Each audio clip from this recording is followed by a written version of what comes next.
Oui, vous le saviez qu'elle allait sortir cette vidéo et plutôt que je ne l'aurais pensé. Normalement, j'étais censé la tourner ce week-end et j'ai eu le temps de pouvoir la tourner directement ce jeudi-là. Donc, le lendemain de mon visionnage du film Captain Marvel, et je vais vous en faire ma critique tout simplement. Alors oui, juste avant de commencer cette vidéo sera 100% spoil. Je ne fais pas de critique non spoil. Donc si tu n'as pas vu le film mais que tu veux savoir ce qui se passe, reste. Ou au contraire, si tu n'as pas vu le film et que tu ne veux pas savoir ce qu'il s'y passe, je t'invite à partir très vite. Alors comment est-ce que j'ai trouvé le film? Le film est bien, mais sans plus. Juste pour commencer, il y a des éléments qui sont pour moi incohérents, mais j'en parlerai dans d'autres vidéos qui sortiront aujourd'hui. Parce que c'est une journée Captain Marvel sur la chaîne. Les choses incohérentes, on en parlera plus tard, mais... Alors, parlons tout d'abord de la puissance de Captain Marvel qui est pour moi montrée comme la plus puissante en fait. Donc le personnage est dépeint comme un personnage ultra puissant et ça fait du bien dans le Marvel Cinematic Universe. Il en fallait une qui puisse rivaliser face à Thanos. C'est bien, elle est puissante, mais... Pour moi, il manquait quelque chose dans ce film. Pour moi, il n'y avait pas assez d'action. Quand je suis sorti de la salle de cinéma, eh bien, j'avais le même ressenti que quand j'étais sorti de la salle de Doctor Strange. Pour moi, c'était des personnages très puissants, mais par rapport à la mise en scène, par rapport à l'histoire qui est montrée dans le film, eh bien... ça m'emballe pas trop. Je dis pas que le film est nul. Au contraire, le film est bon, mais pas très bon. Et sachant qu'il y a Endgame qui arrive juste après, là, je peux te dire que je suis pas déçu, mais j'aurais aimé en voir plus. Donc oui, je suis un peu déçu. Après, ça sent qu'ils ont voulu rajouter une patte un peu à la James Gunn, un peu Gardien de la Galaxie, avec les musiques un peu rétro, mais en même temps, c'est un peu l'univers de ce film, parce que le film se passe dans les années 1980-1990. Il me semble même qu'il se passe exactement en 1995. Après, ce que j'ai trouvé ultra étrange, c'est que...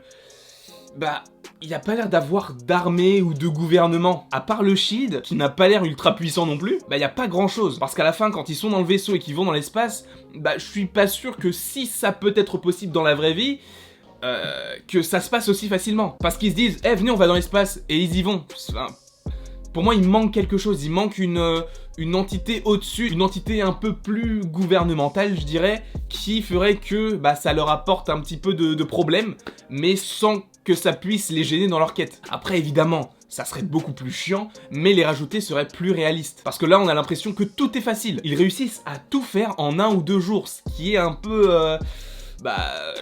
fort quand même. Après, le personnage de Carol Danvers... en fait, on sent qu'ils ont voulu la rendre un petit peu plus...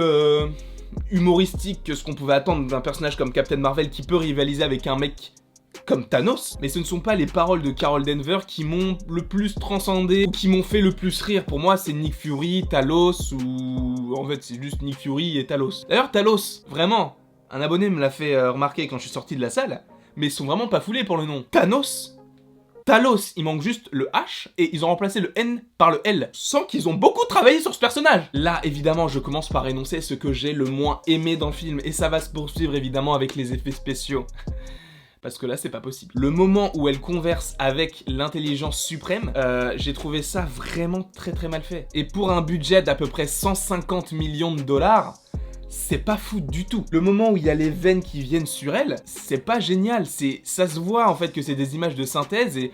Quand j'ai vu ça, je me suis dit c'est totalement en contradiction avec le décor et le monde qui est Allah. Et cet élément-là, ou même quand elle va dans l'espace avec son casque, j'ai pas trouvé ça ultra bien fait. Donc peut-être qu'avec un budget conséquent, avec le film Avengers Endgame, eh bien on pourra avoir une vraie bonne Captain Marvel dans l'espace qui botte des culs. Parce que faut dire quand même, là, un gros argument, c'est que lorsque Ronan arrive sur Terre, ou plutôt en orbite autour de la Terre là, elle défonce tous ses vaisseaux. Et en fait, pour moi, ça m'a décrédibilisé le personnage de Ronan qui était dans les Gardiens de la Galaxie, un mec ultra puissant, avec la pierre du pouvoir, etc.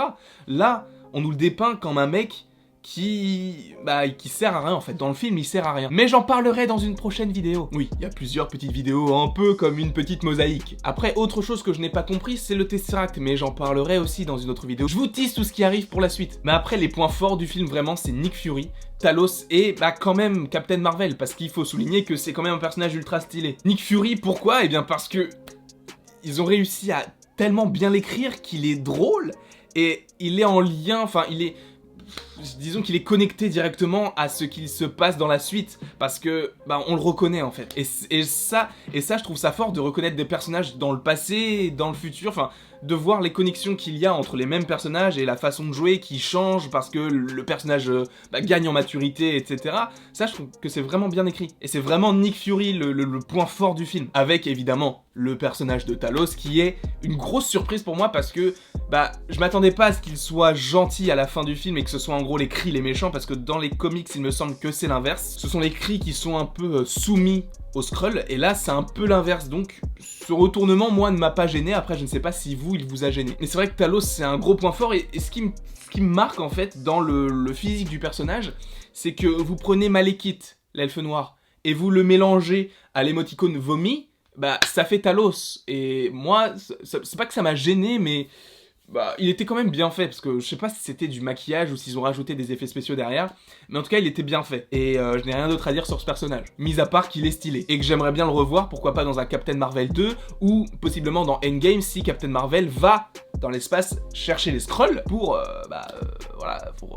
les aider dans la quête face à Thanos. Après c'est vrai que, mis à part les personnages principaux du film, on a l'impression que tout autour d'eux, c'est vide, parce qu'on a beaucoup de plans dans une sorte de canyon un peu dans le désert, on a des plans dans l'espace, et en même temps c'est un peu normal de ne croiser personne dans l'espace, parce que tu vois pas un mec habillé avec une chemise à fleurs et qui va marcher de comète en comète. Je ne sais pas pourquoi j'ai parlé de la chemise à fleurs. Après le personnage de Jude Law aussi, j'espérais qu'il soit un petit peu plus charismatique, qu'il ait un petit peu plus d'histoire intéressante, mais non au final. Et en fait la Kree Force, je sais pas comment on appelle ça, mais je l'ai pas trouvé ultra puissante, parce que face à Captain Marvel, ils sont un peu nuls. Bon, même si dans cette vidéo j'ai parlé beaucoup des éléments négatifs du film, ou plutôt qui sont négatifs à mes yeux, évidemment que c'est un bon film de divertissement, mais je m'attendais à plus pour un film qui précède Avengers Endgame. Je m'attendais à un film du standing de Black Panther, et ça n'a pas été le cas, c'est dommage, mais bon, Captain Marvel reviendra de toute façon, c'était marqué à la fin. Et parlons de la fin, scène post-générique, prochaine vidéo, vous inquiétez pas, je suis sur le coup. Alors si je devais donner une note à ce Captain Marvel, je donnerais pas plus que 13. Disons que si t'as 13 au bac, t'as une mention, donc c'est pas mal. C'est un bon divertissement, c'est pas un grand film,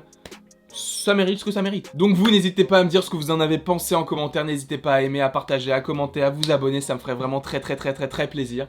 Et il ne me reste plus qu'à vous dire à la prochaine, pour la prochaine.